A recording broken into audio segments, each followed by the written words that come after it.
Hello, hello les amis, vivre le pardon de Dieu. Aujourd'hui, j'aimerais te conduire dans un temps libératrice, dans un moment de pardon. Il y a quelques temps, j'ai écouté le témoignage d'un homme qui a vécu dans le milieu chrétien. Et quand il était enfant, le pasteur de son assemblée prêchait tous les dimanches sur la repentance. Et il citait les péchés et tout le monde, sans exception, dans l'église devait se repentir de ce péché. Il dit qu'enfant, il s'est retrouvé à demander pardon à Dieu et être persuadé qu'il était adultère, alors qu'il ne savait même pas ce que cela signifiait. Il dit que plus tard, ça a fait que il se sentait mais tout le temps coupable. Je raconte l'histoire parce que cet homme a vécu le pardon et a vécu la liberté de la repentance. Et j'ai une bonne nouvelle. La repentance, les amis, est une très bonne chose. La repentance est personnelle, sincère, vraie et surtout libératrice. La repentance produit la liberté et non la culpabilité ou la condamnation. Donc dans cet épisode, je vais donner une action pratico-pratique pour vivre un réel pardon qui va transformer ta vie. Je vais aussi parler de la repentance, de ce que c'est que la repentance. Mais avant tout ça, si tu n'as pas encore regardé, écouté le premier épisode de la série sur le pardon, je t'invite vivement à le faire. Ça s'intitule « Le pardon de Dieu » où j'ai partagé 4 points. Dieu pardonne parce qu'il est miséricorde. Et quand Dieu pardonne, il nous éloigne loin de nous nos péchés. Le pardon de Dieu implique l'expiation, ça veut dire la purification. Et le pardon de Dieu implique la rédemption, c'est-à-dire qu'il nous a rachetés. Donc le premier point de cet épisode, la repentance. Pour faire très simple, c'est quoi la repentance? Admettons que la volonté de Dieu, c'est de prendre cette direction. Le péché, c'est de prendre une autre direction, par là, ou même la direction inverse. Ça, c'est le péché. Et la repentance, c'est de reconnaître que cette direction, cette voie, cette décision que j'ai prise n'est pas la volonté de Dieu. Donc, reconnaître que c'est la mauvaise voie et retourner vers la voie de Dieu. C'est ça la repentance. Reconnaître qu'on a péché, reconnaître que c'est péché quand Dieu dit que c'est un péché et de retourner dans la volonté, dans la voie de Dieu. C'est ça la repentance. Vous savez, comme dans toutes les vérités de la parole de Dieu, les vérités de Dieu se vivent pleinement dans notre alliance avec lui. Une alliance, c'est un contrat. Et dans un contrat, il y a toujours 2 parties. Et dans un contrat, dans une alliance, chaque partie a sa part de responsabilité, sa part d'action à faire. Et dans le pardon, pour que le pardon soit vécu pleinement, dans sa plénitude, il y a la part de Dieu. Et il y a notre part. Dieu ne peut pas faire notre part et nous ne pouvons pas faire la part de Dieu. Nous ne pouvons pas nous justifier nous-mêmes. C'est Dieu qui justifie, c'est Dieu qui purifie, c'est Dieu qui a racheté. Et Dieu ne peut pas faire notre part, même s'il veut nous justifier, même s'il est miséricordieux, même s'il veut nous pardonner.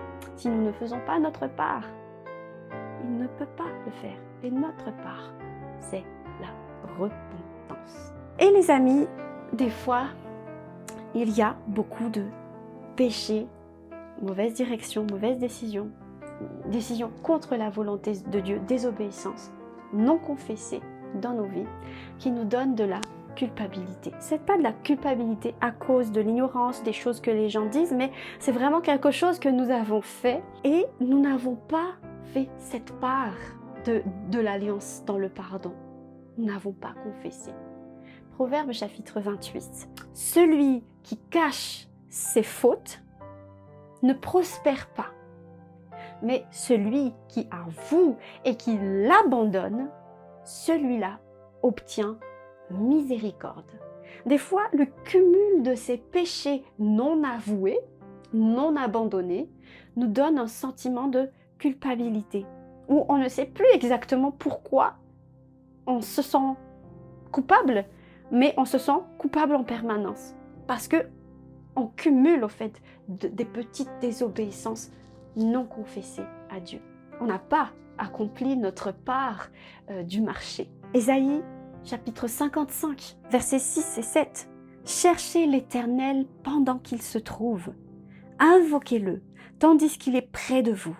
Que le méchant abandonne sa mauvaise voie et l'homme injuste ses pensées. Qu'il revienne à l'Éternel, qui aura pitié de lui et à notre Dieu, car il pardonne abondamment. Dieu veut pardonner abondamment. Mais nous devons nous repentir et revenir sur le chemin, la voie de Dieu.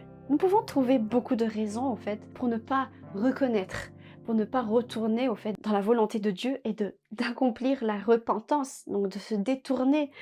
On peut se dire, des fois, on se dit, non, c'est pas si grave que ça. Des fois, c'est par négligence. Des fois, c'est par lassitude. Des fois, on excuse la chose, on explique la chose. Mais j'ai fait ça parce que ça. Parce qu'il y avait des raisons. Donc, on ne se repent pas, on n'abandonne pas. Parce qu'on a trouvé une bonne excuse. Et on passe à côté de la liberté. Galates chapitre 5, verset 1er. C'est pour la liberté que Christ vous a libérés. Demeurez donc ferme dans la liberté et ne vous remettez pas sous le joug de la servitude du péché. Dieu veut que tu sois libre, au fait, de ce sentiment de culpabilité. C'est le cœur de Dieu, c'est le désir de Dieu que tu vives pleinement la liberté. Et juste, tu dois reconnaître et abandonner cette voie. Aucune excuse, aucune justification ne vaut cette liberté que Dieu désire te donner. En fait, cette repentance, c'est notre part du marché pour obtenir le pardon, le rachat, la purification, pour recevoir la guérison de notre âme. Ça nous permet d'être heureux et apaisés. C'est la volonté de Dieu. Heureux est l'homme à qui Dieu ne compte pas ses péchés. La repentance nous permet de rentrer dans une relation heureuse et apaisée et intime avec Dieu. Deuxième point de cet épisode, une question pratique, quelque chose que tu vas faire pour vivre pleinement le pardon de Dieu par la foi. Tu vas choisir un temps. Considère ce moment comme un temps de transaction entre Dieu et toi, où Dieu te dit: donne-moi ce péché. Donne-moi cette désobéissance. Confesse, reconnais, donne-moi. Parce que j'ai déjà porté tout ça à la croix. Donne-les-moi, reconnais, donne-les-moi. Et en retour, je te donne la liberté. Je te libère. J'ai déjà payé pour ça. Je te donne la liberté. Je te donne la joie, l'abondance de paix. La vie en abondance. Je te rends la liberté. Considère ce temps comme un moment où tu as une ardoise et que Dieu va effacer, va éponger ton ardoise. Considère ce moment comme si tu avais un arriéré de péché non confessé et que tu donnes tout à Dieu et que ton compte est remis à zéro parce que tu auras confessé tous tes péchés. Donc, la première chose que tu vas faire, c'est de choisir un moment et un endroit calme. Ça peut être très tôt le matin, très tard le soir, entre midi et 2. Mais l'essentiel, c'est que ce soit un temps calme, un moment tranquille. Bien évidemment, pas de téléphone. Tu auras besoin de ta Bible, d'un stylo, d'une feuille et d'un feutre, un gros feutre. Quand tu seras à ce moment, je te suggère de prier le psaume 32, le psaume 51 et le psaume 25. Tu vas les lire comme des prières. Mange chaque mot, prie chaque mot. Je te laisse découvrir ces psaumes, tu vas juste être guidé, tu vas voir. Ensuite, demande simplement au Saint-Esprit de te révéler chaque péché que tu n'as pas encore confessé. Si tu veux, tu peux t'aider du psaume 139, verset 23. « Sonde-moi, ô Dieu, fort, et connais mon cœur. Éprouve-moi et connais mes pensées. Regarde si je suis sur une voie ténébreuse et conduis-moi dans la voie de l'éternité. » Et commence à écrire tout ce que le Saint-Esprit va te révéler. Commence à écrire tout ce qui te vient en tête. Des péchés non confessés. Une fois que tu as écrit, redemande encore au Saint-Esprit. Est-ce qu'il y a encore quelque chose que j'ai oublié? Et tu écris. Une fois que tu as terminé, tu redemandes encore une fois pour être sûr.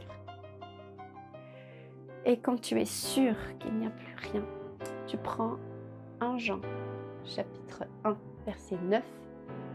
Si vous confessez vos péchés, il est fidèle et juste pour vous les pardonner et pour vous purifier de toutes vos iniquités. Donc tu vas prendre chaque chose que tu as écrite et tu vas confesser, tu vas reconnaître devant Dieu que c'est un péché. Tu vas demander pardon à Dieu et tu l'abandonnes, tu le barres et tu reçois avec foi ta purification, ton pardon de la part de Dieu. Et tu vas faire ça sur chaque péché, jusqu'à ce qu'il n'y ait plus rien sur la feuille. Une fois que c'est terminé, tu prends ton gros feutre et tu écris par-dessus. Si vous confessez vos péchés, il est fidèle et juste pour vous les pardonner et pour vous purifier de toutes vos iniquités. 1 Jean 1, 9.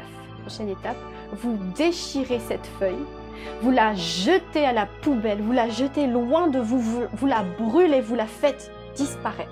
Et c'est terminé. Il y a de grands risques que tu vas passer encore un temps dans la prière, à louer Dieu, à remercier le Seigneur, à recevoir des guérisons, à recevoir des cadeaux de la part de Dieu.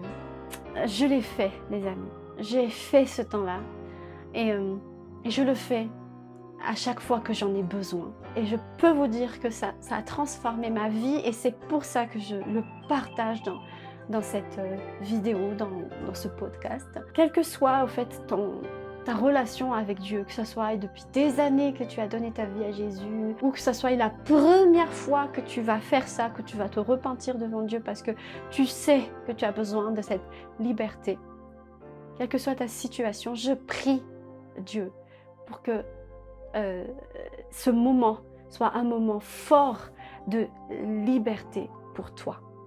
Je vous invite vraiment à le faire et à laisser dans les commentaires sur Facebook, sur Instagram, sur les podcasts ou sur YouTube. Partage ton témoignage, ça peut encourager des gens. Je vais prendre le temps de lire vos témoignages. Donc oui, partagez vos témoignages. Donc je vous dis à bientôt. Soyez libres, vivez cette liberté que Jésus-Christ a remportée pour vous. Dieu vous aime, je vous aime. À bientôt. Voilà, femme de foi, merci de nous avoir écoutés. N'hésite pas à t'abonner à nos podcasts et à les partager. Nous sommes également disponibles sur les réseaux sociaux Facebook et Instagram. Tu peux nous écrire si tu as des suggestions, si tu as des questions ou si tu as besoin de prière. Je te souhaite une excellente journée ou une bonne nuit si tu m'écoutes avant de dormir. À bientôt sur Femme de foi.